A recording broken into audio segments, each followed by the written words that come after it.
Alright, Shalom. First and foremost, I would like to give all praises, honor, and glory unto the Heavenly Father and His only begotten Son, Yahweh, by Hashem Yahushai, by Hashem Kodash, the bonus of the apostles and others that remain stone who were well and taught us this 100% truth. Alright, much peace and blessings be unto you, whole food like out there, pushing out this word of thought, truth, and sincerity. To all you, I can say Shalom. So this is going to be a quick redo on a lesson I done earlier, which Esau cut my audio, and he had a lot of noise, a lot of distractions about, so you really couldn't hear my voice, especially with the wind blowing. But I was going back into the basics on the subject matter of who is Esau Edom, and this video is really aimed towards the newer occupantist thing who don't know in depth on who Esau Edom is. Alright, and just for the occupants as well who want to stay sharpened, so they want to review this video. But I'm going to start from the book of Genesis, the 25th chapter, verse 21, and it's like verse 21, and it reads, "And Isaac entreated the Lord for his wife because she was barren," which that word barren meaning she can't receive kids, because the Lord could do as he pleases, man. You know, there's countless times where he had barren wives which prayed to the Lord and then they conceived children. So it goes on to say, "And the Lord was entreated of him, and Rebekah his wife conceived, and the children struggled together within her because she had twins. And she said, If it be so, why am I thus? And she went to inquire of the Lord," which that word inquire means to seek and ask. "And the Lord said unto her, Two nations are in thy womb," which it started off right there. You should only put your focus on two nations right now, which are the nation of Israel and the nation of Edom. All right, to hell with the other heathen nations. All right, you can forget about them; they're unimportant, and that's honestly how the Lord looks at them: unimportant and just moving to the side. They're really nothing. And to prove that is the book of Isaiah, the 40th chapter, verse 17, and it reads, "All nations before him are as nothing, and they are counted to him less than nothing in vanity." Or which the heathen, they try and use this against us how they can. They kind of attack the scriptures and say that the Lord, thinks of every single nation, including the nation of Israel, as nothing, which that ain't the case. All right, that's really off because, the scriptures say that we are the apple of the Lord's eye, and that's in the book of Zechariah, the first chapter, if I'm not mistaken. And also the Lord chose us above all people to be a special people unto himself. So to say that we're as nothing to him is really off, man. And it's against the scriptures as well, because there's nowhere in the scriptures where it says that the nation of Israel is nothing unto the Lord. All right, but that's for another time anyways, another lesson anyways. Going back to the book of Genesis, the 25th chapter, verse 23, and it reads, "And the two manner of people shall be separated from thy bowels, and the one people shall be stronger than the other people." All right, so keep that in mind. "And the elder shall serve the younger," also keep that in mind. "And when her days to be delivered were fulfilled, behold, there were twins in her womb. And the first came out red like an hairy garment, all over like an hairy garment. And they called his name Esau," which that word Esau, if I'm not mistaken, is Ashaya, which means, actually, let me get that on the blue letter. Salakiakim. So that word Esau in the Hebrew is, Aishaya, which means hairy. And so the point right there is that, and it first came out red. So verse 26, "And after that came his brother out, and his hand took hold on Esau's heel, and his name was called Jacob. And Isaac was 60 years old when she bare them." All right, so going back to 25, it says, "And the first came out red, all over like an hairy garment, and they called his name Esau." All right, so you have to realize that back in the ancient world, all nations were dark skinned. All right, Isaac was a dark skin, Rebekah was a dark skin, Jacob was a dark skin, but Esau was the only one that came out red. All right, but that goes back to the curse that the Lord placed upon Cain, because the scriptures prove reincarnation. So Esau was really Cain, but that's for another lesson right there. But that's pursuant to the curse, which is it's like the mark upon him, which is basically the mark of leprosy, which is light skin, which is being light skin. Now they tell you it's like some kind of disease on the skin, but it's really becoming light skin because we're all supposed to be dark skin. But it wasn't until recently when we became light skin, though. All right, that's why you look at a Moab and Ammon, which the Moabites were the so-called Chinese and the Ammonites were the so-called Japanese. Portions of them are still dark skinned because they were really dark, man. All right, although now the modern day population consists of them being light skinned. All right, so not to say who are the red people of today.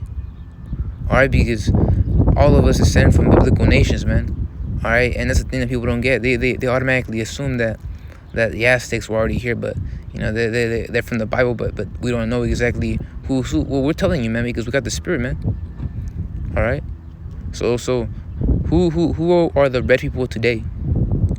All right. Who looks red? The so-called white people.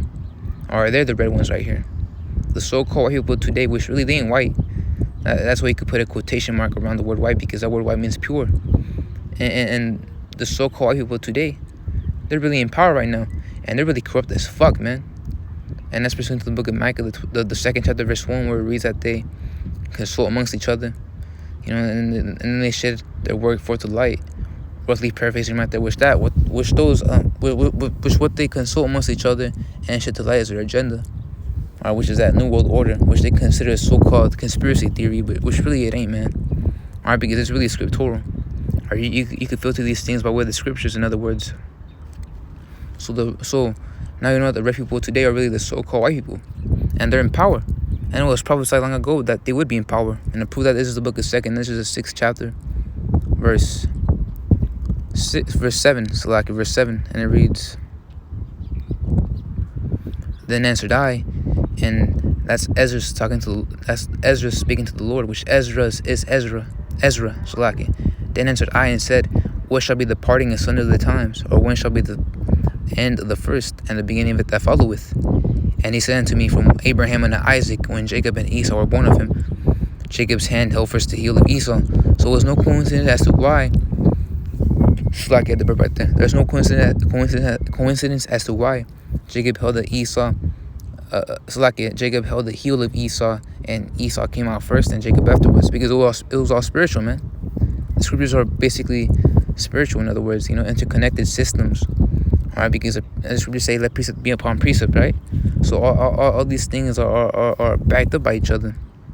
You know, so it could be that a certain event that happened 1,000 years ago could really be a sign for something else that happened in the future. All right, so it was really spiritual as to why Jacob held the heel of Esau, because Esau was first, you know, and Jacob would be the latter.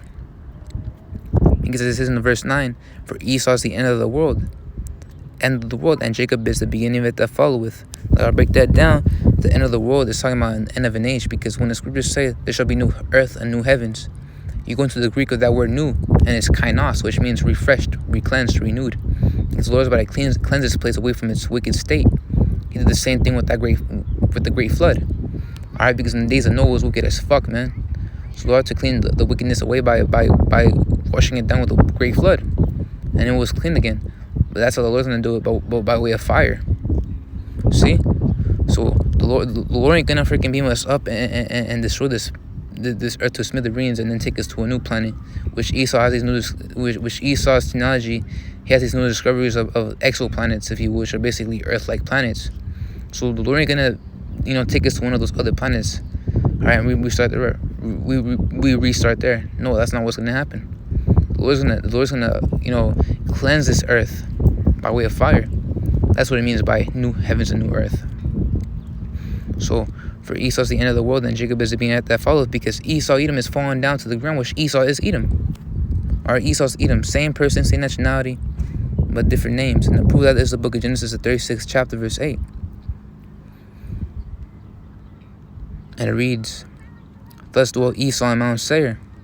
Esau's Edom. And the reason why it says Esau dwelt in Mount Seir was because, you know, the whole history revolves around them dwelling in the mountains. All right, because they're cave dwellers, they're cavemen.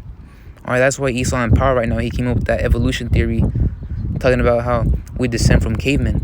He's talking about his history. All right, twisted up and mad of lies. But he's really a caveman, man. He's really the true caveman, because he dwelt in Mount Seir. He dwelt in Mount Petra. All right, he dwelt in the Caucasus region back in the day. And that's where you when you fill out a form, it tells you to fill out your mark your race / ethnicity, and the first type you see is Caucasian, because they come from there, and hence the term Caucasoid. You know, because they dwell in the Caucasus region, man. They dwell in the Caucasus Mountains. So he's the only nation to actually be cavemen, although he takes on identities such as a Roman, which he took on the identity of Roman. He took on the identity of a Greek. And now, as a matter of fact, he's taking on the identity of us, saying that he's a true Jew. All right, which is you know, The Lord's gonna destroy him for that, man. The Lord's gonna destroy him for that. So because his true history is really him being a caveman, all right, a goddamned ape. That's the little Esau on Mount Seir. Esau's Edom, all right, and the blue letter, that the name Esau. So like the name Edom in the Hebrew is Adawam, which means red. Adawam, which means red. Edom, Edomite. So when we say the nation, the Edomites, we're really referring to the nation of Esau. We're really referring to Esau because same nationality, same person, different names. So now going back to 2nd, this is the 6th chapter. Verse 9, it says, for Esau's the end of the world, and these Edomites are in power at the latter end. Esau's the end of the world, and Jacob is the beginning of it that followeth. So, and how do we know we're at the end? Because of these prophecies that are coming into play. Because these plagues are really hitting America. As you see, America is not economically thriving as it once was. This being a land of traffic. And to prove that is the book of Romans, the 13th chapter, verse 11. And it reads, and then knowing the time, that now it is a high time to wake out of sleep. Yeah, and now sleep being this mindset that you get raised up with, that you get groomed with in this place. With the philosophy that you could be whatever you want, you could do whatever you want, with the transracialism, you could serve whatever God you want and whatnot. That's only in America, man. So that's the mindset you want to detach from. That knowing it is high time to wake out of sleep, for now is our salvation nearer than when we believed. Yeah, it's nearer than when we believed. All right, because by way of all these prophecies coming into play, we understand that Yahweh could come within this year, which Lord will that happens, man. All right, because fuck this bitch, man. Fuck America, fuck Esau, man. The hell with this place. Which other one with this video doesn't get taken down, because there's certain things that you say that Esau gets butthurt at, because this truth really exposes him, man. So that's what it means by end of the world, and Esau's in power right now, and the end of the world. And another piece to prove that is the book of Job, the 9th chapter, verse 24. Job, the 9th chapter, verse 24, and it reads, the earth is given into the hand of the wicked. He covereth the faces of the judges thereof. If not, wherein who is he? Yeah, the earth is given into the hand of the wicked, which that wicked is another title for the nation of Edom. And to prove that is the book of Malachi, the 1st chapter. All right, the book of Malachi, the 1st chapter, verse 4, and it reads, whereas, it's like in verse 1, the burden of the word of the Lord to Israel by Malachi, I have loved you, saith the Lord. Yet ye say, wherein hast thou loved us? Was not Esau Jacob's brother, saith the Lord? Yet I love Jacob. See, and so again, proving the point that the Lord has a special love for the nation of Israel. So you can't say that we're nothing into him. All right, when this whole world was created for our sakes, this is in the book of 2nd, this is the 7th chapter. So verse 2, so like verse 3, and I hated Esau. All right, so to say that the Lord loves all and doesn't hate is off, man. All right, that's a plantation Christianity doctrine which Esau brought our people, man. All right, where he taught that the Lord was really white and that he's a top nation and whatnot, he's an Israelite and blah blah blah, this blase and blah that. This damn devil was gonna get destroyed for that, man. And I hated Esau, and laid his mountains and his heritage waste for the dragons of the wilderness. All right, that doesn't happen by way of the ancient Roman Empire, and it will happen again within this year, we believe. All right, because America is really when America was established, that was basically the revival of the ancient Roman Empire. Hence why we call America the revived Roman Empire, because it follows in the same footsteps, the same guidelines as it did in the former. All right, because he revived the system. All right, it's like the image, which is that system, and he wants to further his agenda by with that new world order. But that's for another lesson. Verse 4, whereas Edom saith, we are impoverished. With that word impoverished means to make poor. All right, and if you know the history, what happened was that back in the ancient Roman Empire, there was a split. So you had a Western Roman Empire and the Eastern Roman Empire. The Western Roman Empire fell, and the Eastern Roman Empire, got changed into the Byzantine Empire, which the Byzantium or Byzantine Empire was ruled by Jake. Again, for another lesson. But that's when Esau fell. What happened was that he was bound, within Europe, not having power until the 1400s. And he came back into power by way of the Renaissance, which was, I believe, it was in the 1400s or 1500s. But then he came over to the Americas, and then he built America. That's why it says, but we will return and build the desolate places, because Esau has a mentality that he could continue on forever because he's a prideful person. And that was in the book of Habakkuk, the 2nd chapter, verse 5, where it says, although he transgressed with wine, roughly paraphrasing right here, he is a proud man, because he's really proud. So, but we will return and build the desolate places, and he did that, man. Or he rebuilt his kingdom once again. Thus saith the Lord of hosts, they shall because the Lord, whatever the word the Lord says, the word of the Lord, it will come to pass. Or it will come to pass. So I was gonna say, they shall build, but I will throw down. And they are building. You always see in the cities, you always see these constant communities being built by Esau, Edom. Alright, because Esau thinks that he could thrive, although he's economically falling down, man. Alright, as a matter of fact, if I'm not mistaken, it was recently that over there in New Orleans, you had one of those skyscrapers that fell down. They were building a skyscraper, but it fell down. So that's what it means by they shall build, but I will throw down. And they shall call them the border of wickedness. See, another title for the nation of Edom, which is Esau, is the border of wickedness, so the wicked. And the people against whom the Lord hath indignation forever, which that word indignation means a righteous hatred, because the Lord's coming down here to destroy this nation, man. Alright, for all the atrocities done against our people. Alright, for the whole controversy of Zion, man. So, again, a nod back to Genesis, Job, the 9th chapter, verse 24, which I'm going to bring that out again. It reads, the earth is given to the hand of the wicked. He covereth the faces of the judges thereof, if not one who is he. So, again, these scriptures are spiritual. They're really interconnected, if you will. Because these are all precepts that are in line with each other. But now, I'm going to end it off in the book of, to prove that the earth is given to the hand of the wicked. I'm gonna end it off in the book of Genesis, the 27th chapter, verse 37, and it reads actually verse 34, and when verse 36, and he said, is not he rightly named Jacob, for he has supplanted me these 2 times, which, if I'm not mistaken, that word Jacob, the name Jacob, really means supplanter. He took away my birthright, and behold, now he hath taken away my blessing. Yeah, and took away my birthright, and that was when he wanted to eat the pottage, and that was really ironically where he got his name changed to Edom. So it was going to say, behold, now he hath taken away my blessing, and he has said, hast thou not reserved a blessing for me? And Isaac, which, for another lesson, Isaac is really the old form of Yahushua, because reincarnation is a thing. So it goes on to say, and Isaac answered and said unto Esau, behold, I have made him thy lord, and all his brethren have I given to him for servants. See, because Esau was meant to serve us. That's how the Lord ordained it. The nation of Israel shall be the master. So, and with corn and wine have I sustained them, and what shall I do unto thee, my son? And Esau said unto his father, hast thou but one blessing, my father? Bless me, even me also, my father. And Esau lifted up his voice and wept. And Isaac his father answered and said unto him, behold, thy dwelling shall be the fatness of the earth.